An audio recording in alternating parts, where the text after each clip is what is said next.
energy will play a major role in a breakthrough in trade talks between the Trump administration and its Chinese counterparts, Treasury Secretary Steven Mnuchin told CNBC on Monday. U.S. and Chinese trade negotiators agreed this weekend to put on hold tariffs that they have threatened against one another, after China agreed to purchase more American goods. The concession could move the needle on one of President Donald Trump's major goals, reducing the U.S. trade deficit with China. To be sure, some economists have flagged challenges to increasing exports to China, from Beijing's ability to facilitate the imports to American farmers and manufacturers producing at or near full capacity. However, oil and natural gas production is one area of the U.S. economy that is indeed booming.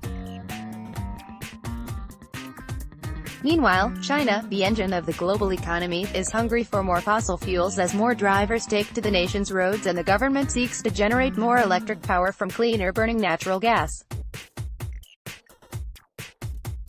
Eddie Seal, Bloomberg, Getty Images. The Eagle Ford crude oil tanker sails out of the New Star Energy dock at the port of Corpus Christi in Corpus Christi, Texas, U.S., on Thursday, Jan. 7, 2016. In energy, I think there's a massive opportunity for the U.S. to become a major supplier of energy to China, Mnuchin told CNBC's Squawk Box on Monday. They have incredible amounts of demand at these prices for our shale and our liquid natural gas. I think we can easily get about $40 or $50 billion of energy, and if we can produce and send more with infrastructure, they can even take more, he said. That would be an ambitious target. U.S. oil and gas exports to China were worth $4.3 billion in 2017, according to Reuters. The United States is already doing brisk trade with China, which has emerged as one of the largest purchasers of U.S. oil since the Obama administration reached a compromise with Congress to lift a 40-year export ban on raw crude. As the U.S. crude export trade evolves, we're seeing a growing trend of very large crude carriers being loaded, so that percentage of total exports is around 40 to 50% around any given month, and the vast majority of those are heading to China, said Matt Smith, director of commodity research at tanker tracking firm Clipper Data. The shale oil Mnuchin mentioned is extracted using advanced technology to free oil and natural gas from tight rock formations in places like western Texas, the Appalachian region and North Dakota. Oil output from shale fields is soon projected to rise above 7 million barrels a day and has boosted total U.S. production to about 10.7 million barrels a day, according to preliminary government figures.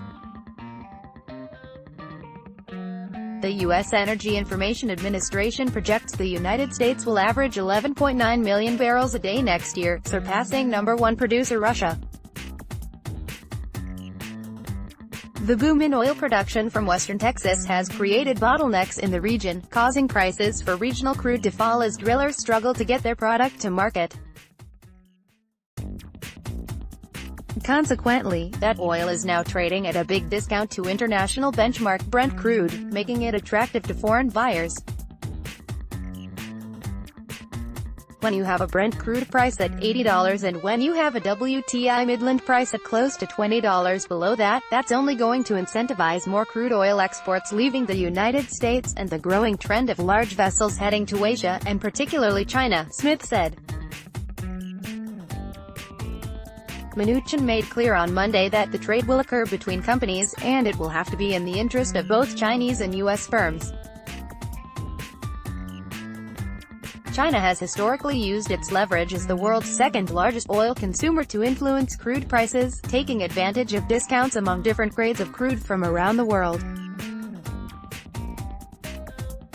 However, the type of light, sweet crude that comes from shale is ideal for many Chinese refineries. The Trump administration has already made progress opening the Chinese market to U.S. Natural gas exporters. A year ago, the U.S. Commerce Department reached an agreement with Chinese authorities that allowed state-owned companies to negotiate long-term contracts with U.S. natural gas exporters, something Beijing had been hesitant to do. In February, Cheniere Energy became the first American company to sign such a contract, inking a deal with China National Petroleum to supply 1.2 million tons per year from Cheniere's Sabine Pass export terminal on the Texas-Louisiana border. China's total imports of liquefied natural gas, or LNG, were 26.1 million tons in 2016, according to IHS Fairplay. However, exports of U.S. LNG, natural gas cooled to liquid form, will be limited in how much they can help reduce the U.S. trade deficit with China, at least in the short term. There are currently only 2 functional export terminals in the lower 48 United States, the Sabine Pass facility and Dominion Energy's Cove Point, Maryland, terminal, which started commercial operation in April. 3 more are slated to come online through 2019, and the existing terminals are adding capacity. According to Mnuchin, Chinese companies are preparing to enter a binding agreement to purchase LNG from a $43 billion gas project in Alaska. He said that deal could generate about $10 billion a year. The Alaska gas line development, the project developer, could not immediately be reached for comment on Mnuchin's forecast.